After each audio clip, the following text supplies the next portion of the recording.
Hello dear students, ધોરણ 10 સામાજિક વિજ્ઞાનમાં આજે આપણે નવું ચેપ્ટર શરૂ કરવા જઈ રહ્યા છે.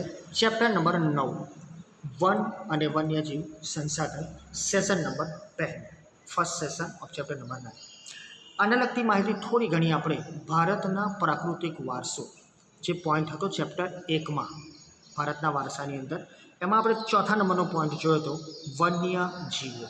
એમાં થોડીક માહિતી લીધી કે કયા કયા વન્યજીવો છે અને આપણી રાષ્ટ્રીય મુદ્રામાં કયા કયા વન્યજીવો છે એના સંરક્ષણ કરવું જોઈએ, આટલી માહિતી લીધી હતી. પણ હવે એને જ આપણે વધુ ડિટેલમાં જોવા જઈ રહ્યા છે વન અને વન્યજીવ સંસાધનને. શરૂ કરીએ કે આ વન અને વન્યજીવ સંસાધન શું છે. માનવનું અસ્તિત્વ, પ્રગતિ અને વિકાસ સંસાધનોને આભારી છે. વી already discuss in chapter number 8 also. આપણે ચેપ્ટર નંબર 8માં ઘણી બધી માહિતી જોઈ ચૂક્યા છે જે સંસાધનને લગતી હતી. એના લગતી માહિતી, કુદરતી સંસાધનો કયા કયા છે, શું છે, એની માહિતી પણ આપણે જોઈ ગયા. તો એ સિવાય પણ ઘણા બીજા સંસાધનો છે, એને આપણી પ્રગતિ આભારી છે. આપણે જે પણ કંઈ છે એ સંસાધનોના આધારે જ અને એને જ આભારી છે. આદિકાળથી કુદરત પાસેથી વિભિન્ન ચીજો મેળવીને આપણે આપણી જરૂરિયાતોની પૂર્તિ કરતા આવ્યા છે. હવે જ્યારે આદિકાળ વર્ડ આવે, આદિકાળ શબ્દ આવે એટલે મતલબ એવું થાય કે જ્યારે કશું જ નહોતું ત્યારે પણ આપણે કુદરત પર નિર્ભર હતા. અત્યારે તો ઘણી બધી વસ્તુઓ છે કુદરતી સ્વરૂપે આપણને મળે છે, પરંતુ આપણે એનો પ્રોપરલી ઉપયોગ નથી કરતા અને માનવ જીવો જે વસ્તુ બનાવે છે એનો ઉપયોગ વધારે કરવા મળે છે. પણ મળ્યું તો છે કુદરત પાસેથી જ ને. તો કુદરત પાસેથી જે વસ્તુ મળી છે, વિભિન્ન ચીજો મળી છે, એને આપણે જરૂરિયાતની પૂર્તિ કરવા માટે આપણી જે નેસેસિટીઝ વધે છે કે જરૂરિયાત વધે છે એને પૂરી કરવા માટે આપણે એનો ઉપયોગ કરીએ છીએ અને કરતા જ રહીશું. જેની અંદર જંગલો અતિ મહત્ત્વનું સંસાધન લેખાય છે અથવા તો કહી શકાય છે. તો જ્યારે માનવ જીવનના અસ્તિત્વની વાત આવે ત્યારે આપણે આદિકાળથી અત્યાર સુધી ઘણી બધી વસ્તુઓ પર આપણે નિર્ભર રહ્યા છે અને બધી વસ્તુઓ આપણને કોઈને કોઈ રીતે કુદરત થકી પૂર્તિ થયેલી છે. અને એની અંદર જે સૌથી અગત્યનું સ્થાન છે જંગલોનું છે. જંગલોનો સામાન્ય અર્થ, હવે જંગલ એટલે શું? ઝાડ. જંગલ એટલે શું? એની અંદર બધી વસ્તુ કે જે અથવા તો પ્રાણીઓ, પક્ષીઓ. પણ અહીં જુઓ તમે જંગલો શું છે. જંગલોનો સામાન્ય અર્થ કહેવાય છે વૃક્ષો, ઝાંખરા કે ઘાસનો સમુચ્ચય. એટલે જ્યારે જંગલ શબ્દ આવે એટલે આપણને એમ કે ઝાડવા જ છે, પણ ઝાડવાને આપણે વૃક્ષો કહીએ છીએ.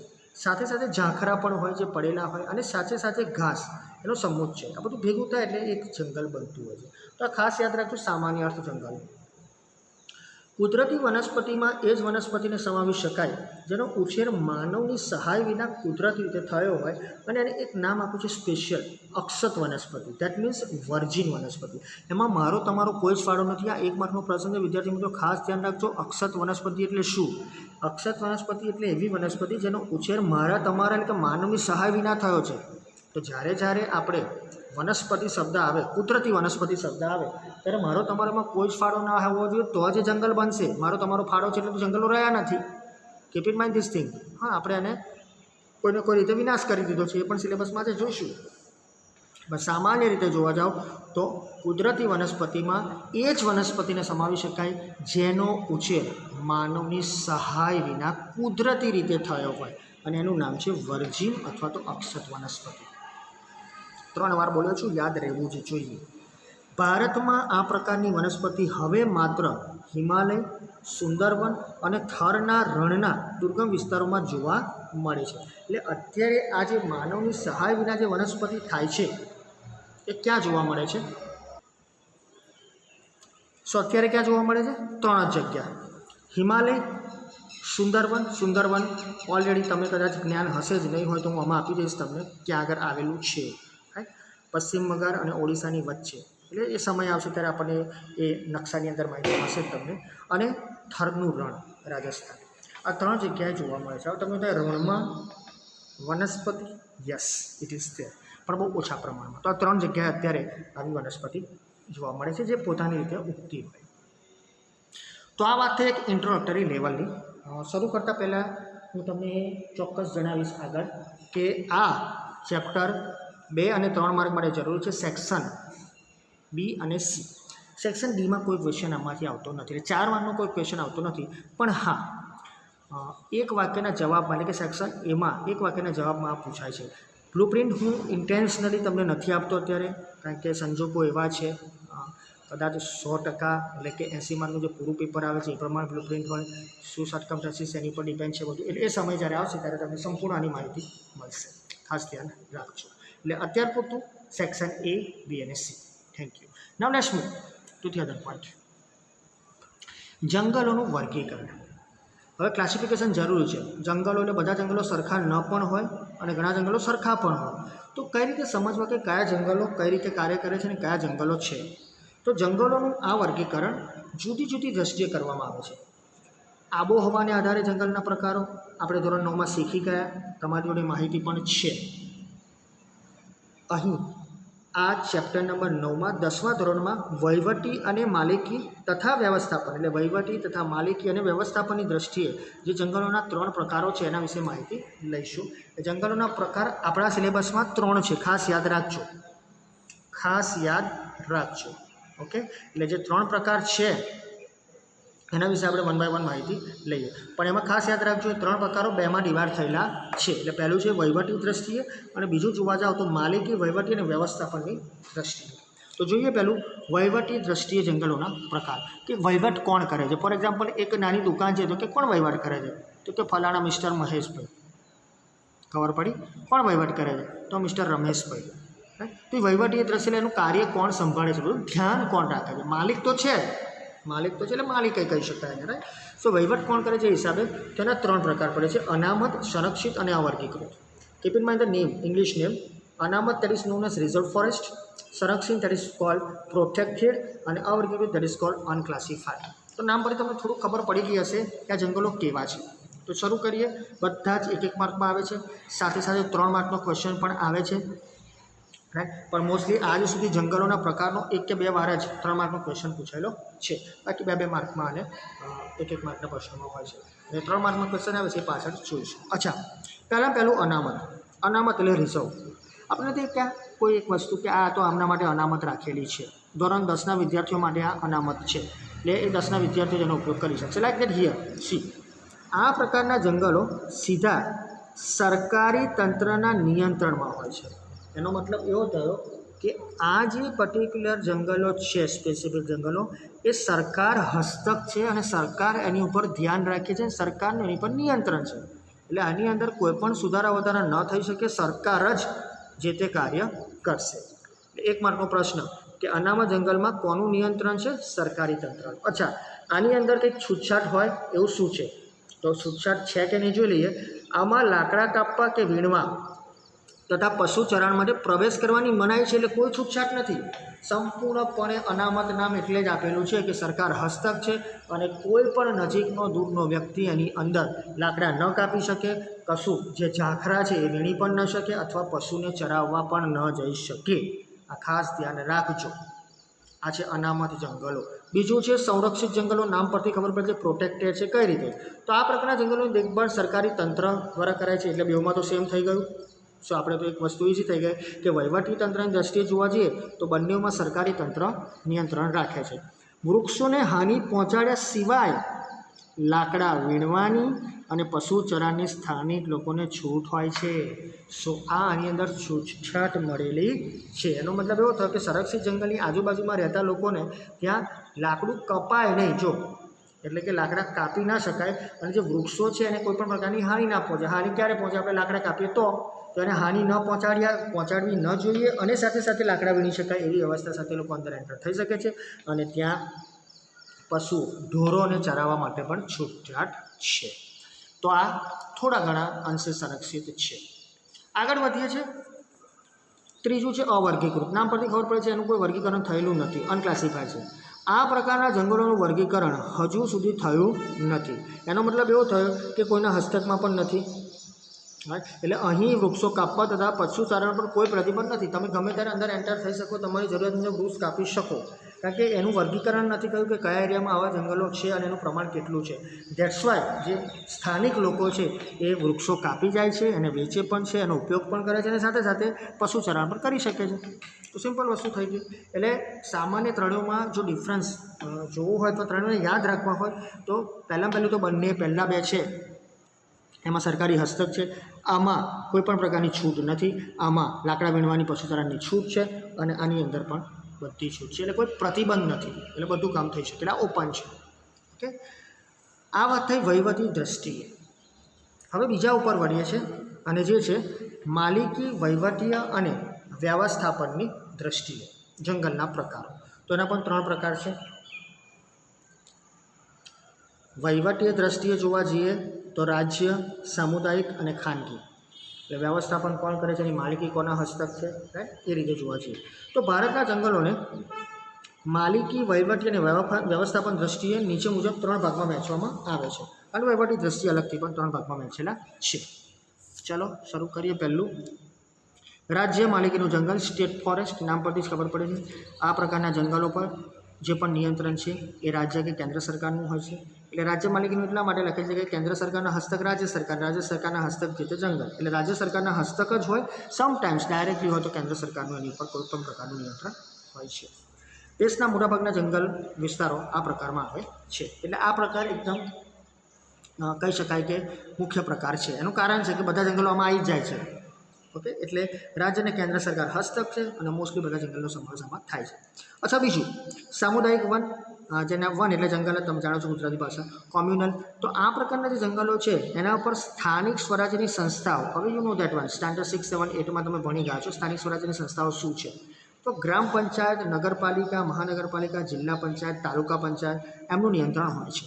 આવા જંગલો હવે બહુ ઓછા રહ્યા છે, પણ જેટલા છે એની ઉપર સ્થાનિક સ્વરાજ્ય સંસ્થાઓનું નિયંત્રણ છે. એટલે કદાચ સામાન્ય પૂછવામાં આવે તો સ્થાનિક સ્વરાજ્ય સંસ્થામાં શેનો સમાવેશ થાય છે, તો યાદ રાખો ગ્રામ પંચાયતથી શરૂ કરી તાલુકા પંચાયતથી શરૂ કરી જિલ્લા પંચાયતથી શરૂ કરી નગરપાલિકા અને છેલ્લે મહાનગરપાલિકા. સામુદાયિક વનો છે, બહુ ઓછા પ્રમાણમાં જોવા મળે છે. ત્રીજું છે ખાનગી જંગલ, પ્રાઇવેટ. હવે આવા જંગલ કોના હોય, વ્યક્તિગત માલિકી, એ તમને ખબર હોય કે આ પ્રકારનું જંગલ વ્યક્તિગત માલિકીનું હોય છે. કોઈ જમીન લીધેલી હોય ને એની અંદર ઓલરેડી જંગલ હોય. તો આવા જંગલ ક્યાં જોવા મળે છે? જો આ બધી જ વસ્તુ આપણે કુલ 5 પ્રકાર જોયા, 2 પહેલાં 3 અને પછી 2, અને 2 અલગ અલગ વહીવટી અને માલિક વહીવટી વ્યવસ્થાપન. તો આ બધામાં તમે જુઓ તો કોઈ જગ્યાએ માલિકીને બધું આપેલું છે, પણ ક્યાં આગળ છે આવા જંગલો આપણને કહ્યું નથી. ફક્ત આ કહ્યું મોટાભાગના જંગલો, પણ છેલ્લે ખાનગી જંગલમાં છે કે ઓડિશા, મેઘાલય, પંજાબ અને હિમાચલ પ્રદેશમાં આ પ્રકારના જંગલો વિશેષ જોવા મળે છે. એટલે મોસ્ટલી તમે જોવા જાઓ તો જે આ પ્રકારના જંગલો છે એ આ વિસ્તારમાં છે. એટલે નામ ખાસ યાદ રાખજો 1 માર્ક માટે, અને ઘણીવાર 2 માર્ક માટે પૂછે તો યાદ રહેવું જોઈએ. નામ માટે મેં પૂછ્યા 4 નામ લખી દો એટલે 2 માર્ક આવી જાય પૂછે તો. ઓડિશા, મેઘાલય આ બંને થયા પૂર્વીય બાજુ, તમે જોઈ શકો છો. પંજાબ અને હિમાચલ બંને થયા ઉત્તર બાજુ. 4 નામ છે. જો કે આ પ્રકારના ઘણા ખરા જંગલો ક્ષત વિક્ષત અવસ્થામાં તો કેટલાક ઉજ્જડ અવસ્થામાં પણ આવી ગયા છે. એટલે જેની પર ધ્યાન નથી રાખતા, કારણ કે પ્રાઇવેટ છે એટલે તમે શું ધ્યાન રાખો, વાવાઝોડું આવ્યું, વરસાદ વધુ આવી ગયો, નમી પડ્યા, તમે કશું ધ્યાન ના રાખ્યું. એ ઘણા બધા છે ઉજ્જડ પણ અવસ્થામાં આવી ગયા છે અને ઘણા ક્ષત વિક્ષત અવસ્થામાં છે. ક્ષત વિક્ષત અવસ્થા એટલે એવી અવસ્થા કે જે કદાચ તમે પ્રોપરલી જંગલ હોય પણ નહીં આપવામાં. તો વિદ્યાર્થી મિત્રો, આ એક વાત થઈ જંગલોના વર્ગીકરણની. હવે કદાચ પ્રશ્ન પૂછાય 3 માર્કમાં કે જંગલોનું વર્ગીકરણ સમજાવો, તો આખું તમારે લખવું પડશે. Total 6 point. ઓકે, તે ઉપરથી નીચે જોયા એ. હવે આગળ વધીએ છીએ જંગલોના વર્ગીકરણ પછી નિર્વનીકરણ. નિર્વનીકરણ એટલે જંગલ વિનાશ. It is called deforestation. જંગલો તમે ઊભા કર્યા છે એનો વિનાશ કરી દેવામાં આવે. કેમ જોઈ લઈએ. નિર્વનીકરણ અથવા જંગલ વિનાશ બંને એકબીજાના સિનોનિમ છે કહી શકાય. નિર્વનીકરણ એટલે જંગલોનું નષ્ટ થવું. આ એક સામાન્ય માહિતી છે, તમને 1 માર્કમાં પૂછાય કે નિર્વનીકરણ એટલે શું, તો જંગલનો વિનાશ. જંગલનો વિનાશ એટલે શું, તો જંગલોનું નષ્ટ થવું, નષ્ટ પામવા. હવે નષ્ટ પામે છે કે નષ્ટ પમાડીએ છે એ ચર્ચાનો વિષય છે. અત્યંત ઊંચા દરે થતું નિર્વનીકરણ આપણા દેશની નહીં પણ સમગ્ર વિશ્વની મુખ્ય સમસ્યા પૈકીની એક છે. વિદ્યાર્થી મિત્રો, જંગલો કપાઈ રહ્યા છે, જંગલોનું છેદન થઈ રહ્યું છે, ડિફોરેસ્ટેશન વિનાશ થઈ રહ્યો છે. હવે એ કોઈ દેશ માટે ના પૂરા વિશ્વ માટે ખતરારૂપ છે. જોવો છો ને ગ્લોબલ વોર્મિંગ. સો માનવીની વિકાસ યાત્રાનું પરિણામ તેને ગણી શકાય. આપણે જે વિકાસ કર્યો છે ને, હજુ વધારે વિકાસ કરવો છે, રાઈટ, તો એ વિકાસ માટે આપણે જંગલોનો વિનાશ કરીએ છીએ. જંગલની અંદર આપણે રિસોર્ટ ખોલી દીધા, રસ્તા બનાવી દીધા, પહાડોને કોતરીને અંદર એન્ટર થઈ ગયા, જ્યાં જંગલ હતા ત્યાં કંઈક ને કંઈક પ્રકારના રહેવાસ બનાવી દીધા, ટ્રી હાઉસ બનાવી દીધા, કેટલી બધી વસ્તુ. કારણ કે આપણે વિકાસ કરો છો, નો ડાઉટ વિકાસ જરૂરી છે, એનું પરિણામ આપણે જોઈએ છે શું થાય છે. જોકે કુદરતી રીતે પણ વૃક્ષો નાશ પામે છે, પણ તે માનવીના હસ્તક્ષેપથી થતા વિનાશની તુલનામાં નગણ્ય છે. દેટ મીન્સ કે ઘણા બધા પ્રોબ્લેમ્સ આવે છે, વાવાઝોડું આવે, રાઈટ, કે કોઈ નદી હોય તો પૂર આવે આજુબાજુમાં, દરિયા કિનારો હોય તો એનું પાણી અને લીધે પણ બધા વૃક્ષો નાશ પામતા હોય, જંગલો નાશ પામતા હોય. જે રીઝન તમને ખબર છે, પાણી આવે તો જમીન ખસી જાય, જંગલો નાશ પામે છે. આ કુદરતી છે, પણ જે કૃત્રિમ રીતે એટલે કે માનવીની હસ્તક્ષેપથી થતા વિનાશ કરતાં કુદરતી વિનાશ ઓછો છે, એ ખાસ ધ્યાન રાખજો. એટલે ઇન્ટ્રોડક્ટરી પાર્ટ તરીકે આને તમે લઈ શકો પ્રસ્તાવના તરીકે, નિર્વિનીકરણમાં શું કહી શકાય. નેક્સ્ટ વન, આની અસરો શું હશે? નિર્વિનીકરણ થાય છે, યસ, જંગલોનો વિનાશ થાય તો એની અસર આપણા ઉપર શું થશે તો જોઈ લઈએ. એની અસર 5-6 છે, પાછળ જોઈએ છે. પણ સૌપ્રથમ તો નિર્વિનીકરણનો અસરો વ્યાપક રીતે અનુભવાય છે, આપણે અનુભવીએ છીએ, અને કદાચ એમાં વધારો પણ થઈ રહ્યો છે. વાતાવરણમાં કાર્બન ડાયોક્સાઇડની માત્રા વધે છે, કારણ કે કાર્બન ડાયોક્સાઇડ એ વૃક્ષો, કદાચ તમને ખ્યાલ હોય, વિજ્ઞાનમાં ભણ્યા હોય તો એ ઓક્સિજન છોડી અને કાર્બન ડાયોક્સાઇડ લઈ લે છે, રાઈટ, અને રાત્રિના પ્રમાણે કાર્બન ડાયોક્સાઇડ છોડતું હોય છે, ત્યારે રાતે આપણે તો સૂતા હોય. પણ કહેવાનો મતલબ કે કાર્બન ડાયોક્સાઇડની માત્રા વધે છે, કારણ કે વૃક્ષો કપાય છે. સો હરિત ગૃહ પ્રભાવ, એને આપણે કહે છે ગ્રીન રિવોલ્યુશન, સોરી, એને એવું કહેવાય છે green house effect. Green revolution it is connected with the agriculture, પણ એને કહેવાય છે હરિત ગૃહ પ્રભાવ, એને કહેવાય છે ગ્રીન હાઉસ ઇફેક્ટ. હવે આ જે ગ્રીન હાઉસ ઇફેક્ટ છે, એનાથી શું થાય છે? એનાથી મને તમને કોઈને કોઈ રીતે ઓક્સિજન પૂરતો મળતો નથી, અને એનું પરિણામ તમે જોઈ ચૂક્યા. આમ તો એ કુદરતી નથી, પણ કૃત્રિમ રીતે બધું ઊભું કરેલું છે, પણ ઓક્સિજન નથી મળતું, શું થાય છે આપણે જોઈ લીધું. તો એ હરિત ગૃહ પ્રભાવ જે છે, જે ગ્રીન હાઉસ ઇફેક્ટ કહેવાય, એની અસરો વધારે ઘેરી બની છે, અને એના લીધે આપણે ભોગવવું પડે છે. વૃક્ષોનું આચ્છાદન દૂર થતાં માટીના ધોવાણથી ખેતી ફળદ્રુપતાની સમસ્યા વધે છે. એટલે જ્યાં સુધી વૃક્ષો છે આજુબાજુના વિસ્તારમાં, ત્યાં સુધી જમીન ફળદ્રુપ રહેવાની જ છે, અને જંગલની જમીન તો સૌથી ફળદ્રુપ છે ને. આપણે જોઈએ કે 8મા નંબરના ચેપ્ટરમાં કે એની ફળદ્રુપતા કેવી હોય છે, શું કાર્ય કરે છે. પણ જ્યારે આ ધોવાણ થઈ જશે માટીનું, અને કારણ તમને ખબર છે માટીનું ધોવાણ વધુ પડતો વરસાદ થતો એવા એરિયામાં જમીન આવેલી, જ્યાં કોઈને કોઈ પ્રકારે કુદરતી હોનારતો સર્જાતી હોય, તો માટી ધોવાશે એટલે ખેતી ફળદ્રુપતા ઘટશે, તો એની સમસ્યા વધશે. સો દ્વિકલ્પીય ભારતના જંગલોમાં મોટા પાયા ઉપર નિર્વિનીકરણના કારણે જંગલ વિસ્તાર ઘટ્યો છે. આ એક કારણ છે, યાદ રાખશો એક માર્ક માટે, કે દ્વિકલ્પીય ભારતના જંગલોમાં એ નિર્વિનીકરણ એટલે કે જંગલોનો વિનાશ કર્યો જ છે આપણે, એટલે જંગલનો વિનાશ થાય એટલે સ્વાભાવિક છે કે એનો વિસ્તાર ઘટે જ નહીં. વિસ્તાર ઘટી જાય એટલે પછી આ ગ્રીન હાઉસ ઇફેક્ટ જે છે, હરિત ગૃહ પ્રભાવ, સ્પષ્ટ ગુજરાતીમાં હરિત ગૃહ પ્રભાવ, તો એની અસર થશે જ. તો ઘણીવાર કહી શકાય કે અનેક સજીવોએ પોતાના કુદરતી આવાસો ગુમાવ્યા. હવે જે લોકો જંગલમાં રહેતા હોય એમણે તો કુદરતી આવાસ ગુમાવ્યા જ, કારણ કે જંગલ તો રહ્યા નહીં. તેના પરિણામે વન્ય જીવો ખોરાક અને પાણીની શોધમાં, હવે તમે જંગલમાં રહો છો, આપણે એટલે એક પ્રાણી તરીકે કોઈ જંગલમાં રહેતું હોય, અને સ્વાભાવિક છે કે એ જંગલ ખલાસ થઈ જાય તો ક્યાં જાય? આપણે આપણા ઘરમાં રહીએ છીએ, ઘર જ પડી ગયું તો આપણે ક્યાં જઈશું?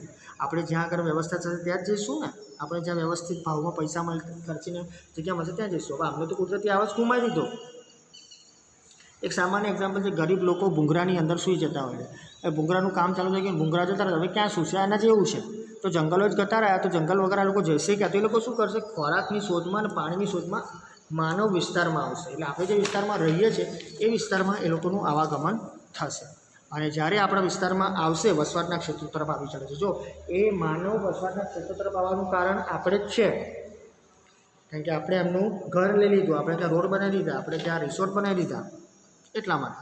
સો માંસાહારી વન્યજીવો દ્વારા જંગલની નજીકના ક્ષેત્રોમાં વસતા પશુપાલકોના પાલતુ પશુઓના મારણના બનાવો પણ વધી રહ્યા છે. હવે તમે જ્યારે જેમ કે ગીર જંગલ છે, તો હવે ત્યાં તમે અંદર બસો ફેરવતા થઈ જાઓ, નાની નાની રાઈડ, સિટી રાઈડ ને બધી, તો હવે એમને ખબર આવા જેવા જે કુદરતી છે એના રહેવાસો અત્યારે તો હવે જો કે પ્રોટેક્ટેડ છે એ બધું, પણ કદાચ ખુલ્લું હોય તો એ લોકો ગામમાં અહીંયા ભેંસો, ગાયો, બકરીઓ લઈ જાય છે, મારી નાખે છે. માંસાહારી વન્યજીવો છે ને, આ તો એક જ મેં નામ આપ્યું, સિંહ. એવા ઘણા વિસ્તારમાં, ઘણા આખા ભારતમાં તમે જુઓ, આખા વિશ્વમાં જુઓ. હમણાં જ એક રિસેન્ટલી એક્ઝામ્પલ મીન્સ એક વસ્તુ જોઈ મેં કે 20 હાથીઓ ચાઇનાના કોઈ એક સિટીમાંથી નીકળ્યા છે. લગભગ ઘણા દિવસથી ફરે છે લોકો, અને ઘણા મહિનાઓથી ફરે છે, સિટીમાંથી પાસ થાય છે, કશું કોઈ નુકસાન થયું નથી એની કોઈ માહિતી નથી, પણ કયા કારણથી આગળ વધી રહ્યા છે ખબર નથી, કઈ તરફ જઈ રહ્યા છે એ પણ નથી ખબર. પણ એ વસ્તુ નક્કી છે કે એ કોઈ વસ્તુની શોધમાં તો જઈ જ રહ્યા છે. કાં તો એવું બની શકે કે એમણે કુદરતી આવાસ ગુમાયો હોય એટલે એ એવી જગ્યાની શોધમાં હોય કે જ્યાં મળી રહે અને વચ્ચે સિટી આવી ગઈ હોય તો સિટી પાર કરતાં જંગલો સુધી પહોંચવાનો પ્રયત્ન કરતા હોય. બની શકે જોકે એ માંસાહારી નથી પણ એ નુકસાન તો પહોંચાડી જ શકે છે ને, ભલે માંસાહારી નથી. આ વાત છે, એક એક્ઝામ્પલ આપ્યું તમને, તો ખાસ ધ્યાન રાખશો. હવે વન્ય સંરક્ષણ અંગેના ઉપાયો. જે વનનું સંરક્ષણ છે એ કઈ રીતે થઈ શકે? સમસ્યાઓ છે એ નક્કી. તો એ વન સમસ્યાઓ જે છે આપણે નિર્વનીકરણ કર્યું, યાની કે આપણે જંગલનો વિનાશ કર્યો, તેના સંરક્ષણ કરવા માટેના ઘણા બધા ઉપાયો છે. તો આપણે શું કરી શકીએ? આ તો એના આ એક નામ જે મેં લિસ્ટ આપ્યું કે આટલી અસરો છે, આટલી અસરોથી એવું થશે કે વન્યજીવો જે ગ્રીન હાઉસ ઇફેક્ટ છે, હરિત, એ ઇફેક્ટથી કદાચ વન્યજીવો એ જ ઇફેક્ટથી નીકળે છે ને, કારણ કે તમે કંઈક ને કંઈક બનાવો છો, કંઈક વસ્તુ કરો છો, ત્યાં એન્ટર થઈ ગયા છો, તો ગ્રીન હાઉસ ઇફેક્ટને લીધે લોકો બહાર નીકળે છે અને ત્યાંથી આપણા વિસ્તારમાં આવે છે, પાલતુ પ્રાણીઓ મારી નાખે છે.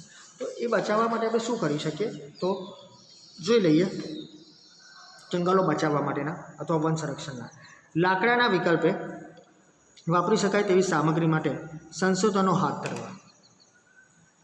જંગલોમાંથી જે વૃક્ષો કપાય છે એનું મુખ્ય કારણ લાકડું છે. લાકડું ફક્ત બળતણ માટે આપણે યુઝ નથી કરતા, ઘણા બધા ઉપયોગમાં યુઝ કરીએ છીએ. તો એનું ઓપ્શન, એના વિકલ્પે વાપરી શકાય એવી વસ્તુ શોધો. તેથી લાકડાનો વપરાશ ઘટતા વનો બચશે. લાકડાનો વપરાશ કરશે તો બાય ડિફોલ્ટ આપોઆપ વન કપાતા ઘટશે ને.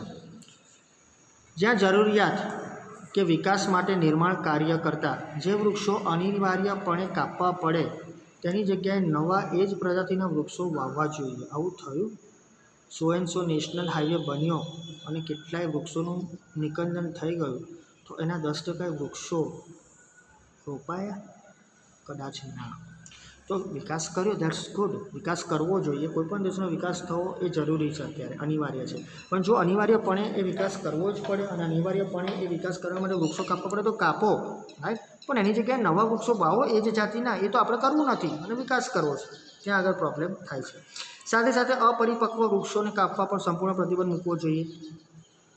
ઘણા વૃક્ષો ઘણીવાર લાકડાની શોધમાં નીકળતા જે લોકો અથવા તો ઇન્ટેન્શનલી લાકડા કાપતા લોકો જે છે, એ લોકોએ જે અપરિપક્વ વૃક્ષો છે, ઇમેચ્યોર છે, હજુ ઉગ્યા પણ નથી, તમને કાપી નાખો છો, રાઈટ. તો એ ન કાપવા જોઈએ, એની પર પ્રતિબંધ મૂકવો જોઈએ, રાઈટ. એના માટે કમ્પલસરી સરકારે પગલાં લેવા જ પડશે.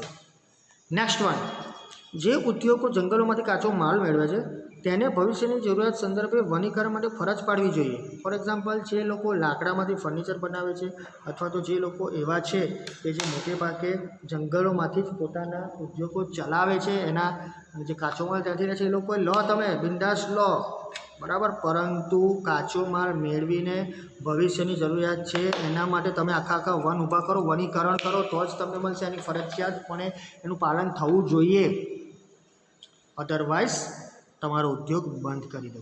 બની શકે આવું? As a particular person, as a citizen, મને એ ખબર છે કે વૃક્ષોની વેલ્યુ શું છે, તમને પણ ખબર છે વૃક્ષોની વેલ્યુ શું છે, અને આપણે દરેક વસ્તુ વાપરીએ છીએ, હું પણ વાપરું છું, તમે વાપરો છો, આપણે એનો ઉપયોગ બંધ નથી કરતા, પણ એનું ઓપ્શન શોધવું જરૂરી છે. અને કદાચ જો ઉપયોગ કરવો જ પડે હોય, કાચો માલ ત્યાંથી જ આવે એવો હોય તો લો, પણ વનીકરણ પાડો, ફરજ પાડો, વનીકરણ કરે એવું. નેક્સ્ટ વન, ઇકો ટુરિઝમના વિકાસના નામે જંગલની સ્થિતિ ન જોખમાય તે માટે કડક રીતે નિયમન કરવું. ઓકે, સમટાઈમ્સ આપણે ઇકો ટુરિઝમના નામથી, રાઈટ, પર્યાવરણીય ફાયદા લેવાના કારણે એ ટુરિઝમ ક્ષેત્રને લંબાવવા માટે અને વિકાસ કરવા માટે જંગલમાં લોકોને એન્ટ્રી આપે છે, પણ એ જંગલની સ્થિતિ ખરાબ ન થાય, જોખમાયની, એવું કડક રીતે નિયમન કરો, પગલાં લો, રાઈટ. એની માટે સ્પેશિયલ ઓફિસર્સ હોવા જોઈએ, હોય જ છે, રાઈટ. ફોરેસ્ટ ઓફિસર હોય જ છે, એમના અંડરમાં જ દરેક કામ થવું જોઈએ. નેક્સ્ટ વન, સ્થાનિક લોકોમાં આ અંગે વ્યાપક જનજાગૃતિ કાર્યક્રમોનું આયોજન કરવું. જો દરેક જણને ખબર છે, તમે જંગલમાં નથી રહેતા, જંગલની આજુબાજુ રહો છો, તો તમને એ તો ખબર હોય કે જંગલમાં કયા પ્રાણીઓ છે, કેટલા પ્રાણીઓ છે, ક્યારે બહાર નીકળે છે, શું ખાય છે, આ બધી તમને ખબર હોય, because you are living near by particular forest, તમને ખબર છે. તો આ લોકોને અંદર જાગૃતિનું પ્રમાણ વધારો, એમને જનજાગૃતિ આપો, અવેરનેસ. ઘણીવાર એ લોકો ભણેલા નથી હોતા, રાઈટ. એ પોતાના સ્વાર્થ ખાતર પર જંગલો કાપતા હોય છે, કદાચ જંગલો ન કાપતા, એ લોકો જરૂરિયાત મુજબ જ કાપતા હોય છે, છતાં પણ એમને એનું જ્ઞાન હોવું જોઈએ કે જંગલો કાપવાથી શું નુકસાન થાય છે. તે લોકલ પીપલ છે, એમનામાં અવેરનેસ વધારો. ત્યાર પછી શાળા કોલેજોમાં શીખવાતા પાઠ્યક્રમો, જે સિલેબસ હોય છે, સિલેબી કહીએ આપણે, એમને આ અંગેની વિગતો સમાવવી એમાં સિલેબસમાં, અને સાથે સાથે વન સંરક્ષણની વિશેષ જરૂરિયાત સમજાવવી. એટલે ઘણીવાર એવું પણ થતું હોય છે કે તમે જ્યારે કોઈ એક ધોરણમાં ભણતા હોય તમને બધી માહિતી હોય છે, પછી તમે જ કોઈ એક સારી પોસ્ટ પર જઈને તમે જ કદાચ જંગલોનું નિકંદન કરાવો તો ના ચાલે ને. હા, તો તમે કદાચ પોસ્ટને માન આપીને કરવું પડતું હોય તો પછી એની સામે વનીકરણ કરવું જોઈએ. જેટલા ઝાડ કપાય એનાથી ડબલ ઉગાડો. એ તો આપણે કરવું નથી. તો શાળા કોલેજોમાં સિલેબસમાં સમાય અને લોકોની જનજાગૃતિ ફેલાવી જોઈએ, વિદ્યાર્થીઓને ખાસ કરીને. ત્યાર પછી છે ઘાસચારો અને બળતણ માટેની જરૂરિયાત માટે સામાજિક વનીકરણ અને કૃષિ વનીકરણને આયોજનબદ્ધ પ્રોત્સાહક પગલાં ભરી સઘનપણે વિસ્તારવા.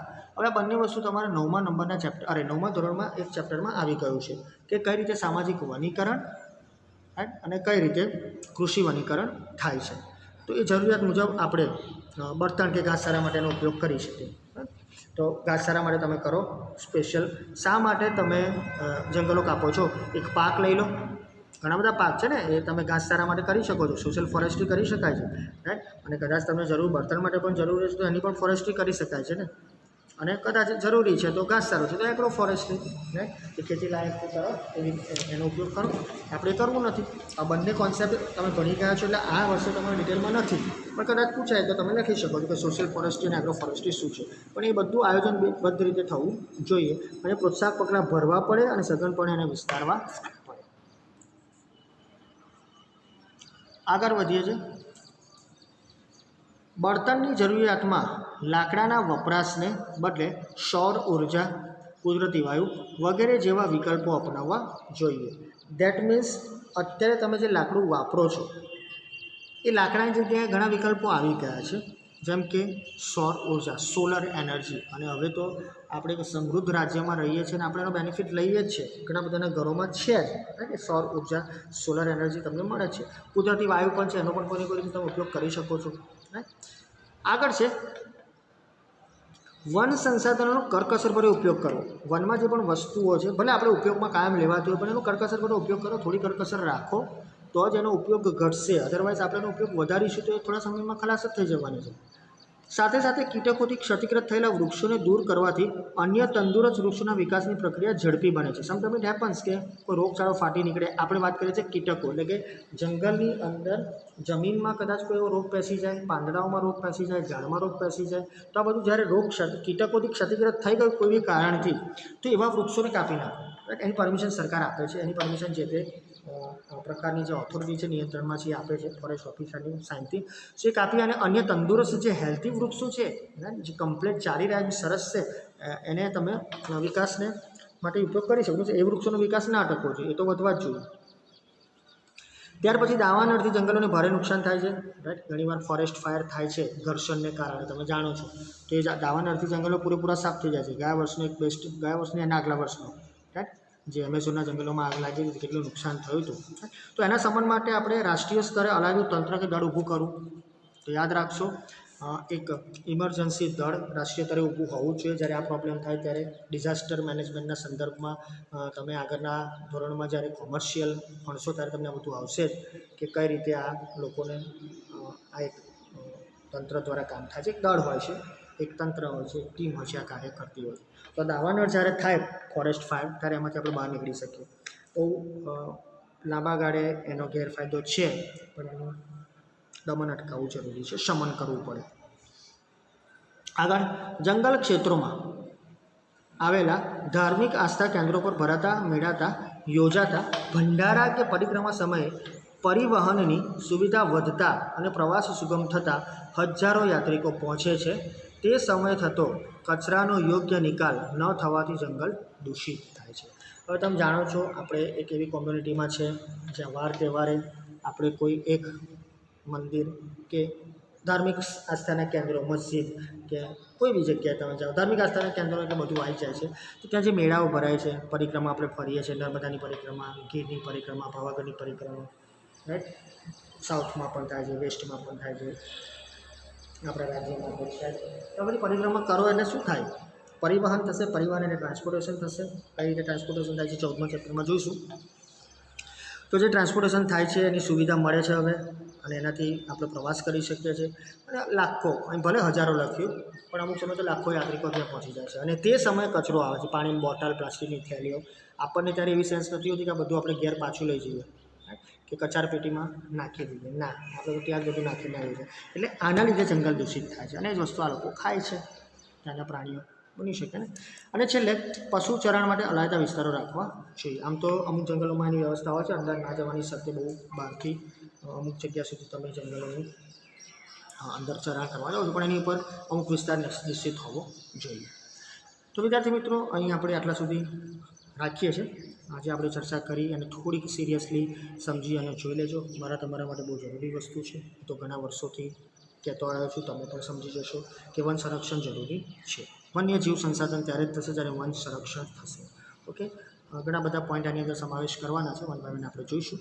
સો stay at home, stay safe. Thank you very much.